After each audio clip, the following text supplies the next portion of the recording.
Lamang po, dito natin malalaman kung may isa pa bang laro na mapapanood o sweep na naman ang ating matutunghayan. Yan, malalaman natin yan. We also have to take note of the spells na naman ha. Parang yung mga teams na nagpo-purify lately ay medyo hindi ganon kaganda ang kanila nagiging movement. Oo, kulang sa aggression kasi pag naka-purify. Kumbaga wala ka nung pambiglang moment. Sa laning stage parang hirap ka. And actually pati yung matchup ng Granger tsaka Harita, medyo ano din yan, battle spell based.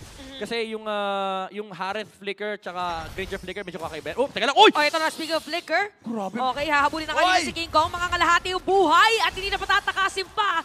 Saida with a kill. TNC ngayon, more on the aggressive side. So for Onyx, tuloy muna ulit sa pagpunta sa ibang pwesto. Gusto ko yung halos hindi naniwala yung ibang members ng TNC. Pagkatalo ni pagkatalo ni Lord JM, nag-back ng konti yung mga nasa likod eh. Tapos tinamaan na smart missile, ay pwede pa pala. Oo. Yun yung literal na pag tinanong mo kung bakit, pwede mo may rocket, natamaan kasi ng rocket pabalik. Tama. At si Lord JM, mukhang asintado magbato ng ganun ha. Oo. Biruin mo, hindi man tumama yung bibig, may bato naman na isa So, pa. natalian naman. Natawa ako, hindi naniwala yung mga kampi niya eh. Nung umusog yung suyo, ay pwede. Sige, Ay, oo nga no. Or pwede rin kasi baka sa comms nila nun, ito, ay hindi. Hindi, pwede. Oh, pwede. Pero minsan kasi mga ganun din talaga yung nangyayari. So, tamang judgment lang talaga. At kinagandahan doon, nagkaroon naman ng follow-up after. Grabe si Keldra, no? Talagang face check. Ito, grabe din sa may middle lane, no? Kasi walang tao doon sa bush na pinanggalingin niya. Binaril niya rin yun isang beses. Tapos hindi niya nakita yung Harit. Binaril niya naman yung kanan. Kumaga left and right, covered si Keldra. Bawal gankin yung lane niya. And another turtle, no? Sisimulan na naman ang Onyx this time. TNC ang kumokontrol. Nasaan si King Kong? Wala. Oo, parang hindi na naman yata magko-contest dahil alam nila ang gustong gawin ng TNC. But TNC napakaganda dahil nakakakuha sila ngayon ng mga objective against Onyx. Yeah. Ganda rin nung naging call. Kasi kakakita lang actually ni Kirk na umalis yung Barats doon sa XP lane. So medyo walang point for King Kong na kumontes. Even though, again, no, may chance naman na makuha niya yung retribution. Pero it's also TNC just securing the objective. Willing silang dalhin yung Barats. Kasi hindi naman kailangan plumato nung Barats. Kailangan niya yung presensya nila sa Turtle. So nag-trade na lang din yung Onyx Philippines na si Kirk hindi rin actually sumama. Pinili niyang manatili doon sa XP lane. At ngayon, makukuha na nila yung Tori. Ang dami niya nakuha plato, ang dami niya nakuha gold mula doon sa energy shields. And si King Kong, less pa yung pressure sa jungle. Oh, and now, mukhang lulutuin ng top lane. Makakakuha ng isa ang kupunan ng Onyx Philippines. Punta tayo sa may bandang ibaba. TNC magte-trade. At hindi ata makakadepensa ang Onyx Philippines dito. Magkakaroon tayo ng third trade from back-to-back cross-map plays sa dalawang kupunan. Ang ganda ng trading ng dalawang team sobra. Kasi parang sabi ng TNC, okay, umiiwas yata sila sa team fight. Gawin na lang natin yung ginagawa din nila para pumantay din tayo pagdating doon sa map control. So nagpapadaba lang muna talaga yung ating mga players. Mamaya natin makikita kung merong masipa or merong maliparan dito yung mga post fives. Oo, parang hindi pa tayo nakakakita ng mga flicker kick ni Brusco ngayon, no? Oo, pero magbabanggaan sila ng power spike kasi mid-game centric. Sabay. Itong lineup ng Onyx, mas lalo din yung TNC. Actually, kailangan nila yung momentum, especially with the Alpha and the Matilda. Even though scaling naman from both ends, medyo mas nakakatakot lang din yung idea nung pag-scale dito ni Super Friends. Kasi kahit sabihin natin yung late game centric heroes, mas marami sa side ng TNC. You have the Harit, you have the Alpha. Yung scaling kasi ng Sicilian, medyo infinite yan eh. Habang tumatagal yung game, pataas yung stack, sumasakit yung damage. And also, you have to think about the engages din sa team fight. May pick-off ability dito yung Onyx Philippines. Speaking of engagement, tatamanan ng smart missile Frozen and Kirk wow! nakuha dito na mga set of play para side ng TNC.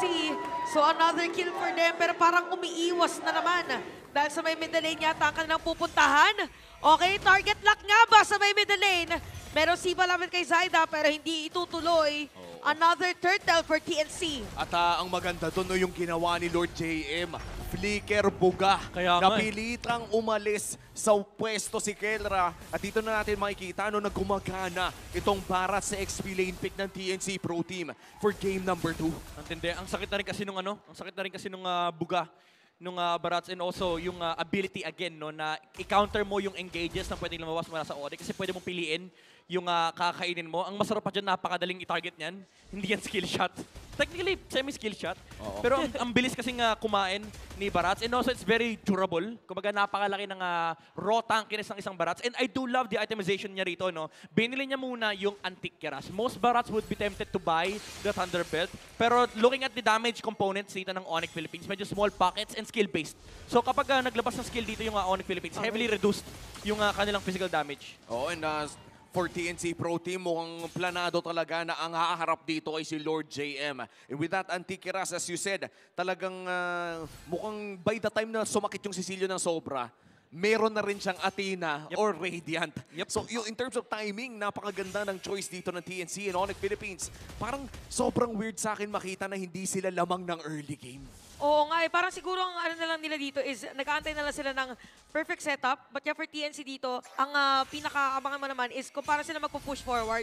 Kasi so far, kahit lamang sila in terms of gold, parang hindi nila masyadong nakukuha yung territories. Yeah. Kasi nakakapag-split push, ayan, kagaya niyan, yung ginagawa ni King Kong na naglilinis mo ng ulit ng sides. I'll be honest, parang ang hirap hanapin ng sinasabi ni Womi kanina, yung engage na mga galing sa Onyx. Kasi just looking at the lineup of TNC, paano ko tatawid sa isang Barats tsaka Matilda? That's true. Tapos meron pang Alpha. May Alpha pa sa likuran, tapos naka-purify pa yung Harit. Honestly, kailangan nilang sipain yung dinosaur. Kapag hindi nila sinipa si Lord JM, hindi ever makakapasok si King Kong. Tapos sobrang dependent nila sa Sanguine's Claw. Kasi yun na lang yung natitirang crowd control. Di naman pwede mauna Ay, si may nakain! Ayan na, okay. Sino nakain nila? It's gonna be Super Friends. So Monster Mage is down. Si Lord JM dito, napaganda ng kanilang pinapakitang synergy and the rest of TNC. Magko-contest ba ngayon ng Onyx? Parang hindi na yata dahil iba na muna sila nakapwesto. Wow! Lord secured para dito sa TNC Pro Team. That's 3 turtles and the first Lord of the game. Tinanong ni Lord JM, anong ulam? Ito, Vampira. Kinain si Cecilion. Nilagang Vampira. Ito yung sinasabi ko kanina eh. Ramdam natin hindi na nakalaban yung Onyx Philippines. Bakit? Nawala yung nag-iisang spell na pwede nilang pwede silang mag-rely. Yung Sanguine's Claw, hindi na nga makapasa si Brusco. Wala pa yung Cecilion, wala pa yung kalahati sa damage dealer nila. Sabi ni King Kong, sige, sa inyo na yan. And for Onyx Philippines, parang hindi pa rin sila nakakakuha ng Hindi na first matsyempohan. kill of the game. And I think long game to eh. Kung if you're Onyx Philippines, gusto mong tumagal ang larong ito, may Cecilion ka, may Granger ka, you have the poke damage, kailangan lamang maka-farm. Ang pressure talaga ay nasa TNC Pro Team na isara to habang hindi pa masakit ang Monster Mage. Oo, kasi later on, hindi na nila mahaharapan talaga yung mga ginagawa nila ngayon. Talagang manunuot sa kanilang mga loob. Pero ito may kita natin ginamit yung Circling Eagle para makapag-zone out and Torres sa gitna successfully ma-destroy na rin ng TNC. Tingnan mo yung pwesto nung Barats, oh. Hindi na nga siya nakikihit sa Torre. Pinapakita niya lang yung presensya niya. Sabi niya sa Onyx, roar. Roar. Mailang kayo sa akin. Oh, ganun lang. Nonchalant lang siya kanina, nakatayo lang. Roar. Tapos maya-maya biglang mangangain. Yan naman yun yung mga tahimik lang pero biglang pumapasok Masakit na na pala. lang. Oh, bigla ka susunggaban, no? Bigla kang susunggaban and that's already another turret going down. TNC Pro Team lamang na ng 3,000 against Onyx Philippines. Pero ngayon pala, para sa akin ngayon palang magsisimula yung kalbaryo for Onyx Philippines dahil nandito na nga yung Cecilion. Lagpas 11 minutes na, panigurado, pasakit na ng pasakit yan. Yeah. But kailangan din natin isipin, no? Even though yung oras ay nasa side ng Onyx, ang tanong kasi dito nakaka-stuck ba siya? Kasi Yun nga as much as sinasabi natin na umaabot tayo sa point na yung Cecilion magiging problema, ilang stocks na ba yung meron dito si Super Prince? Kasi yung damage output niya nakadepende sa kung gaano karaming first kill yung kanya mailalabas and that's very limited. So yung Onyx Philippines dito, hindi rin naman ganun kadali for them to actually hit and land on their targets. Medyo mababa pa tong 169 honestly. Oo. For an 11-minute 11 game minutes. sa Cecilion, mababa tong 170 na stocks na hawak ni Super Prince. So sobrang effective ng ginagawa pag-zone dito ng TNC. Kaya din siguro, nilook forward nila kung saan pupwesto si Super Friends para hindi na agad mag-spike yung damage. Menos na agad doon sa kanilang pinaka magiging target. And next item pa niya is gonna be the Wishing Lantern. Pero regardless of the Wishing Lantern, ayun nga, kung mga 200 plus. Doon pa natin mararamdaman. Kasi Yeah. may level cap na eh. May Oo. items na rin yung side ng TNC. Maybe even 250 isn't enough para to finish off Yeah. player from TNC. Yung dinosaur kasi yung problema niya dyan si Lord Kunachi, JM Makunachi. Pag hinampas niya, actually, kahit nga masanglins claw mo yan, i-ultimate niya lang din yan eh. Tapos syempre, di mo pwedeng sabihin, oh, nag-ulti na, pwede niyang i-flicker yan. Tapos kakain pa siya yung TikTok style na barats na pipindutin muna yung ulti bago mag-flicker. Oo, tama yung magugulat ka na lang, nasa loob ka na pala ng Chan, pero half ang HP ng Lord. Makakapasok kaya si King Kong, makakasteal kaya ang Sonics, o makakakuha Uy, ba si ayan na, Zaida ayan. ng malupit? Pinindot yung ulti. Ayun Ayun na! Ito na nag-flicker na si JM. What? Pumasok na nga siya, pero may knock-up from Brusco. At si Kirk dito napilitan na mag-flicker out. Nagamit talaga yung ultimate. Healing spin na para dito kay Zaida. Aalis mo ng mga players sa TNC, pero -1 ngayon. Look at Brusco. Sino sinipa niya? Sino hinanin niya? Zaida. Ayun si Zaida, pero buhay pa rin. Oh, the shields! Buhay pa rin. Ito na yung mga shields. Ito na yung kakunatan ng TNC. Yawi taking a page out of Rene J's book. Ang ganda sana nung set ni Zaida. Ni Brusco kay Zaida. Ang problema, may flask of the Oasis. Pero gusto ko lang i-highlight nakalabas si King Kong sa Chan ni Barats. Nagamit niya yung dodge mula doon sa Detona's para makalayo sa Detona's Welcome. So confirmed, nawawala sa mapa si Suyu kapag nagda-dash. Kasi yan lang ang dumadodge dyan sa, sa Barats. Kailangan mo mawala sa mapa. So ngayon nakaalis naman sila. Ang problema, yung shield na binigay ng Matilda, Naagaw pa. nabuhay yung Alpha. Konting-konti yun eh. Tsaka yung guiding wind ni Yawi, paharap pa. So, Oo. sinalo niya yung mga bala nung Pasalubong. sa Rhapsody. Grabe. Parang sabi, pre, ako na. Ito ang tinatawag kong character development. Mula sa agresibong hanap lang ng Kalmado hanap ng kill. lang. Oh, alam mo dati ayaw niya ng mga ganyang hero eh. Pero grabe, no? Parang talagang hinarap niya yung sarili niya. Ako na to. Intindi. And tingnan natin kung kaya nilang isara dahil matagal-tagal na mula nung huling nakakita ang Onyx ng ganitong klaseng laro. Push dito sa may bandang mid lane. Isang tore na siguro mawawala sa first inhibitor third down. Kusin. Goes in. King Kong half HP. Pero nandito pa rin yung Lord. Kailangan nila ng poke. Si Lord JM naghahanap ng angulo. 5 seconds on that flicker.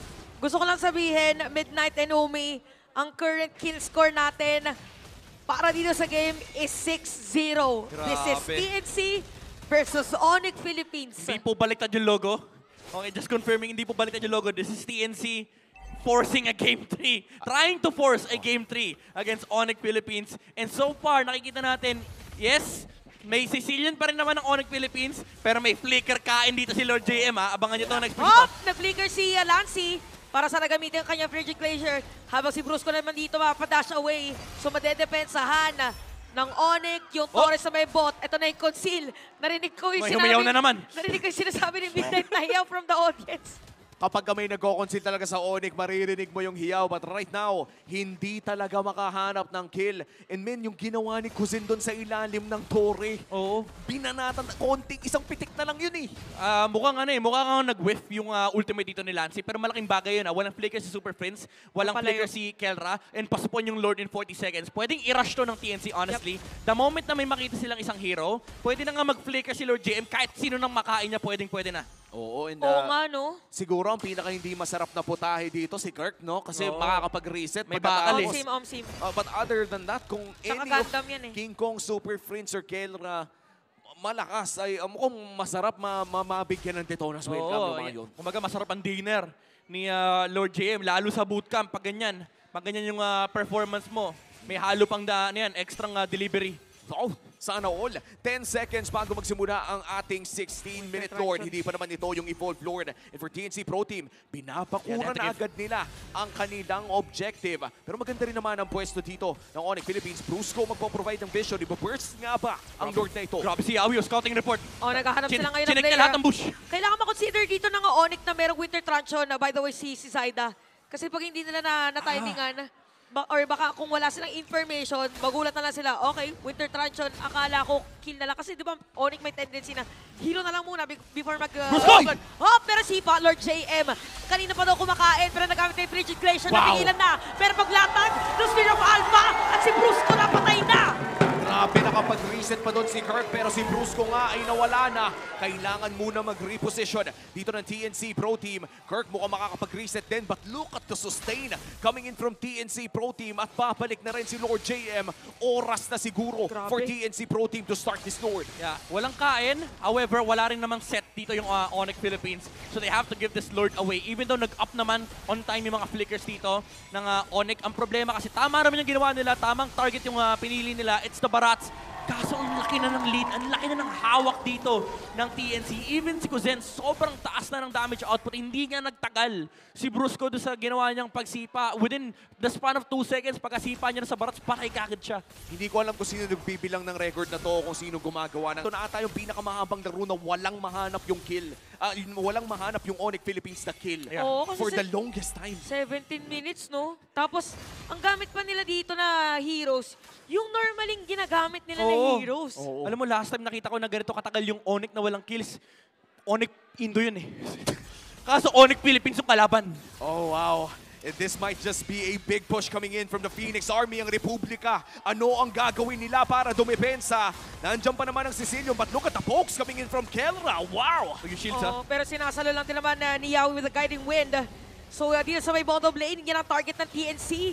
So masisira na nga ba talaga ng TNC? Aatras ngayon ang mga players ng Onyx. Meron pang top lane at madedepensahan pa rin ng Onyx yung kanilang base. Grabe, TNC with the Ube lineup. Grabe, no? Nagbago na. 2025, hello sa'yo, TNC na nag-uube. Grabe ka na, Yawi. Dati, puro Joe, puro Tig, puro Ngayon, Cupra. Matilda. Ngayon, Matilda. It's definitely the new era. Ay, ito na. Ito na, Pero yan, 290. matindi na yan. 290. Mahapdi na yan. Sumasakit na. Pwede ba yung Vigilante glaive na rin. na? Oo. Baka, feeling ko nga ano eh, baka Holy Crystal pa niya to, isa to lang. Kumbaga may tubig na yung panyo ng paltik. Ano yung baltik? Masakit yun, wag mo nang alamin. Mahapdi Yung yun, tinanggal, oo. yung tumatak. Oo, yung, di ba? yung tuwalya na binasa. Okay. Pag tuyo pa yun, hindi pa masyadong Pag binasa yung paltik. Shoutout sa mga, Shoutout, shoutout sa mga batang 90s. Mga Shoutout batang sa mga kaklasiko dati, ilang pintuan din yung Oo. medyo Yung nasira. pag ginano mo ang turog, what? Oo. Pasensya po sa elementary school ko na winasak namin yung blackboard. Mga ganyan. Di ba? Sabi ni, Huwag sabi niyong gagayahin. Oh, ito na.